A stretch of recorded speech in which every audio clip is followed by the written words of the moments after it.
नमस्कार दोस्तों, I hope आप सभी स्वस्थ होंगे। तो चलिए शुरू करते हैं आज की वीडियो। आज के इस वीडियो में हम जो टॉपिक डिस्कस करेंगे वो है Erik Erikson's psychosocial development. Erik Erikson का जो मनोसामाजिक विकास का सिद्धांत है, उसके बारे में हम इस वीडियो में पढ़ेंगे। ये टॉपिक ये थियोरी जो है ये सभी टीचिंग एग्ज़ाम के लिए बहुत ही इम्पॉर्टेंट है। यदि आप डीएलएड, बीएड, जेवीटी कोई भी कोर्स कर रहे हैं, तो उनमें भी इससे रिलेटेड क्वेश्चन जो है पूछा जाता है, जो आपके एग्ज़ाम होते हैं उनमें, और कॉम्पिटिटिव एग्ज़ाम के लिए भी ये टॉपिक बहुत ही इम्पॉर्टेंट है। तो इस टॉपिक से काफ़ी टाइम क्वेश्चन पूछा जाता है, तो इसको हम डिस्कस करेंगे इस वीडियो में। तो जो एरिक एरिक्सन है, इनसे रिलेटेड क्वेश्चन भी पूछ लिया जाता है कि ये कहाँ से बिलोंग करते हैं या ये कौन थे। तो ये जो है जर्मन के साइकोलॉजिस्ट हैं। एरिक एरिक्सन जो है वो जर्मनी के मनोवैज्ञानिक हैं, और इन्होंने जो है जैसे कि इसके नाम से पता लग रहा है, साइको सोशल मतलब साइको मतलब मन और सोशल मतलब समाज। विकास जो है मन और समाज दोनों का मिक्सचर है। जो विकास है वो मन और समाज दोनों का क्या है, मिश्रण है। और ये जो हमारे एरिक एरिक्सन है, इन्होंने ही आइडेंटिटी क्राइसिस की बात की थी। मतलब ये जो फ्रेज़ है आइडेंटिटी क्राइसिस, ये किसने दिया है? ये दिया है एरिक एरिक्सन ने। और इन्होंने क्या किया है, इन्होंने पूरी जीवन अवधि में होने वाले विकास को 8 अवस्थाओं में बाँटा है। 8 स्टेजेस में इन्होंने बाँटा है अपनी इस थ्योरी को। एक अवस्था का दूसरी अवस्था पर प्रभाव पड़ता है। मतलब एक पर अवस्था में, स्टेज में जो कुछ भी परिवर्तन हो रहे हैं, उसका क्या है, दूसरी स्टेज पर जो है इम्पैक्ट पड़ता ही पड़ता है। तो इन्होंने जो 8 स्टेजेस दी हैं, उनको हम एक ट्रिक से याद रखेंगे, जैसे TAI, आई का क्यू, और IGE। इसको हम याद रख सकते हैं, टाई, टा, टाई में आई का क्यूब डैश IGE। इसमें जो ये 5 स्टेजेस हैं शुरू की, ये ज़्यादा इम्पॉर्टेंट है लास्ट की इन 3 स्टेजेस से। तो इन शुरू की 5 स्टेजेस को जो है ध्यान से पढ़िएगा। तो अब हम डिस्कस करेंगे इन स्टेजेस को वन बाय वन। तो जो फर्स्ट स्टेज है वो है ट्रस्ट वर्सेस मिसट्रस्ट, मतलब विश्वास बनाम अविश्वास। ये स्टेज जो है आपकी, ये है 0 से 1.5 साल तक या 18 महीनों तक। मतलब जब बच्चा पैदा हुआ तब से लेकर 18 महीनों तक ये स्टेज चलती है। और आपको पता है ये जो 0 से 2 साल का बच्चा या 18 महीने का बच्चा होता है, वो कौन सी स्टेज में होता है? वो होता है आपकी इन्फेंसी स्टेज में, शैशव अवस्था में। तो एरिक एरिक्सन की स्टेजेस के साथ-साथ जो डेवलपमेंट की स्टेजेस हैं, उनको भी ध्यान में रखिएगा कि कौन-सी स्टेज किस स्टेज के अंदर आती है। जो ट्रस्ट वर्सेस मिसट्रस्ट है, वो आती है आपकी इन्फेंसी स्टेज में। अब इन्फेंसी स्टेज में क्या होता है, बच्चा छोटा होता है, वो पूरी तरह से जो है दूसरों पर डिपेंडेंट होता है। तो उस अवस्था में जो है उसको अगर लव, केयर, टाइम पर फीडिंग, सुरक्षा, मतलब उसको प्रॉपर हम प्यार करेंगे, उसकी देखभाल करेंगे, टाइम पर उसको खाना खिलाएँगे, दूध पिलाएँगे, पानी पिलाएँगे और उसको प्रोटेक्ट करेंगे, तो क्या होगा, उसके अंदर ट्रस्ट की भावना आएगी। और अगर हम ये सब चीज़ें जो हैं टाइम पर नहीं करते हैं, या उसको प्रॉपरली जो है हम प्रोटेक्ट नहीं कर पाते, बैलेंस नहीं बना पाते इन चीज़ों में, तो क्या है, उसके अंदर मिसट्रस्ट की भावना आएगी। और वो आगे चलकर अपनी लाइफ में जो है मुश्किल से किसी के ऊपर ट्रस्ट कर पाएगा। मतलब वो नेगेटिव साइड में चला जाएगा। और जो ये हमारी फर्स्ट स्टेज है ट्रस्ट वर्सेस मिसट्रस्ट, इसमें जो एक्टिविटी होती है, जो टास्क होता है, वो होता ही क्या है, फीडिंग का होता है। मतलब उसको खाना पिलाना, वो इसमें मेन टास्क होता है। और वो अच्छे से हो जाए तो जो वर्च्यू है, गुण है, वो क्या आएगा, होप, आशा आएगी बच्चे के अंदर। और इसकी सेकंड स्टेज है autonomy versus same and doubt, स्वायत्तता बनाम शर्म व संदेह। अब ये जो स्टेज है, ये है आपकी 18 महीने से लेकर 3 साल तक की स्टेज। इस स्टेज में बच्चा जो है अर्ली चाइल्डहुड में होता है। आपको पता है 3 से 6 साल का बच्चा जो है अर्ली चाइल्डहुड में होता है। और अगर बात करें एरिक्शन की स्टेजेस की, तो 18 से 3 साल का बच्चा कौन-सी स्टेज में आएगा? अर्ली चाइल्डहुड की स्टेज में। अब इस स्टेज में जो मेन टास्क है, एक्टिविटी है, वो है टॉयलेट ट्रेनिंग। कि उसको टॉयलेट ट्रेनिंग जो है अच्छे से मिले, जिससे क्या है उसके अंदर विल की भावना आएगी। वर्च्यू ही क्या है इसमें? विल है। मतलब उसको अच्छे से ट्रेन करना है। अगर ये सब चीज़ें उसे अच्छे से आ जाएगी तो क्या होगा? वो स्वायत्त बनेगा, ऑटोनॉमी आएगी। और अगर उसमें ये चीज़ अच्छे से नहीं आ पाई, टॉयलेट ट्रेनिंग अच्छे से नहीं हुई, तो क्या हुआ? उसको शेम, शर्म व संदेह की भावना जो है उसके अंदर विकसित होगी। अब जो हमारी थर्ड स्टेज है एरिक एरिक्सन के सिद्धांत की, वो है इनिशिएटिव वर्सेस गिल्ट। पहल बनाम हीनता या अपराध बोध। अब ये स्टेज है आपकी 3 से 5 साल तक। 3 से 5 साल का बच्चा आता है आपका इनिशिएटिव वर्सेस गिल्ट स्टेज में। अब इसको साथ में प्ले एज, खेल आयु भी कहा जाता है।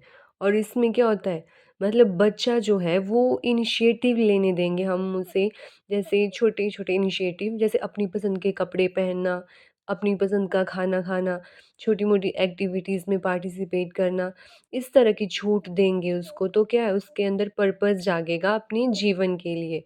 अगर उसको ऐसे इनिशिएटिव नहीं लेने दिए, मतलब अगर उसने कुछ भी अपनी पसंद का करना चाहा, उसको टोक दिया या पनिश कर दिया, तो क्या होगा?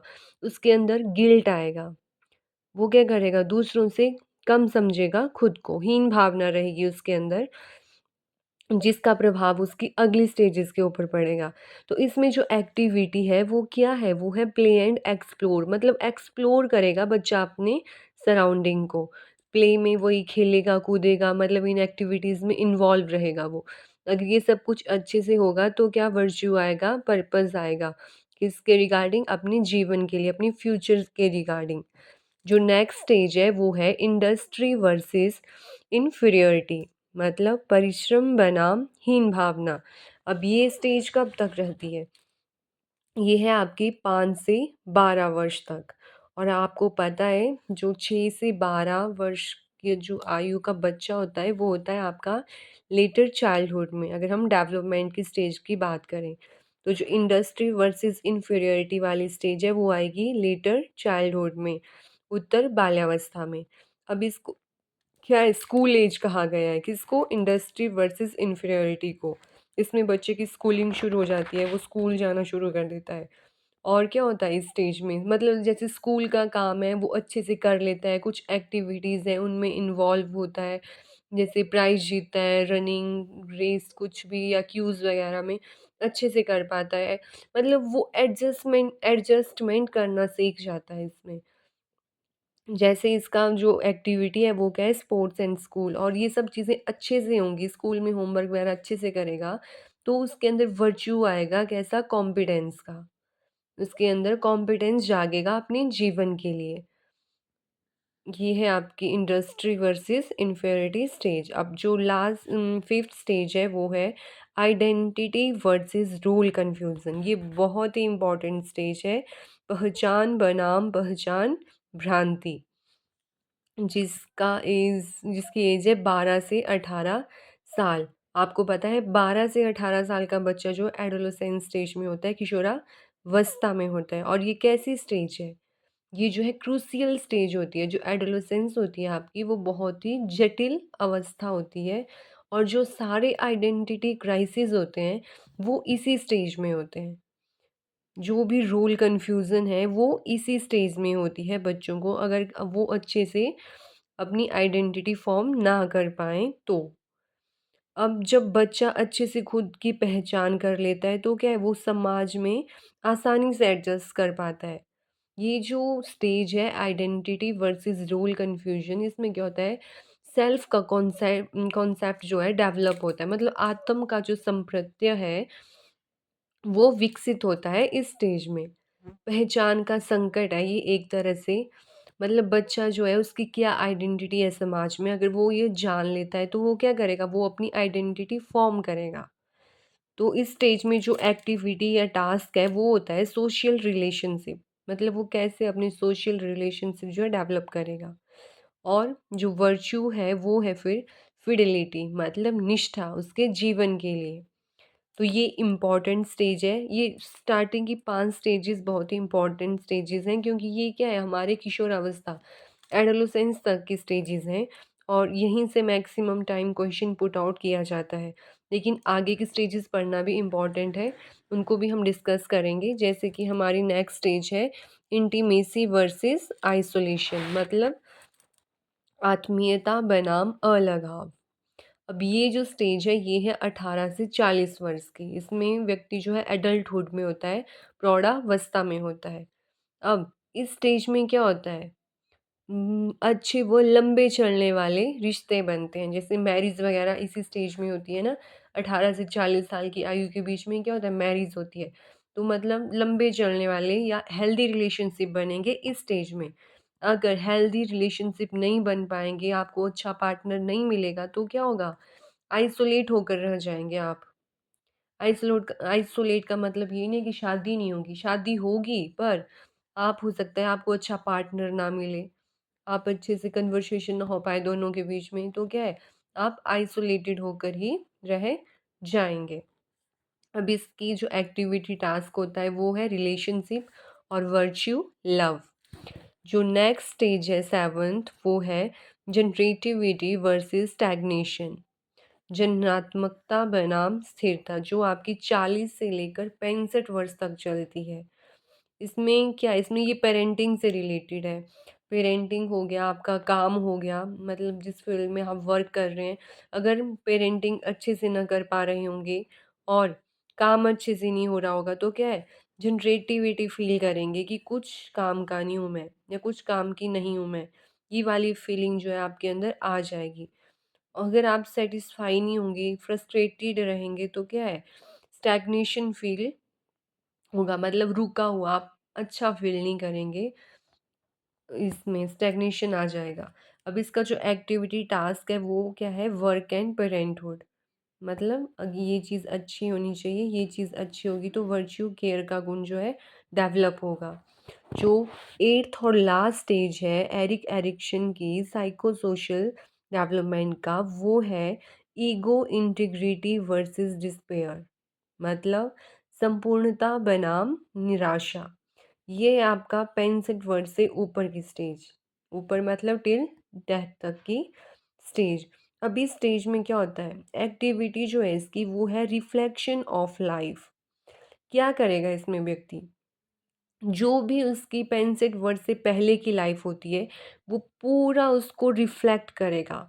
मतलब व्यक्ति अपनी पीछे की लाइफ पर नज़र डालता है कि वह कितना सेटिस्फाई है, पूरी ज़िंदगी को पिक्चर की तरह देखेगा। वो पूरा जितना उसने जो कुछ भी किया होगा अपनी नेक्स्ट जनरेशन के लिए, खुद के लिए, वो सारी चीज़ें उसके सामने आएँगी और वो देखेगा। अगर वो सब उन सब चीज़ों से जो है सैटिस्फाई होगा, तो क्या है, वो खुश रहेगा, संपूर्णता, विज़डम की भावना आएगी उसके अंदर।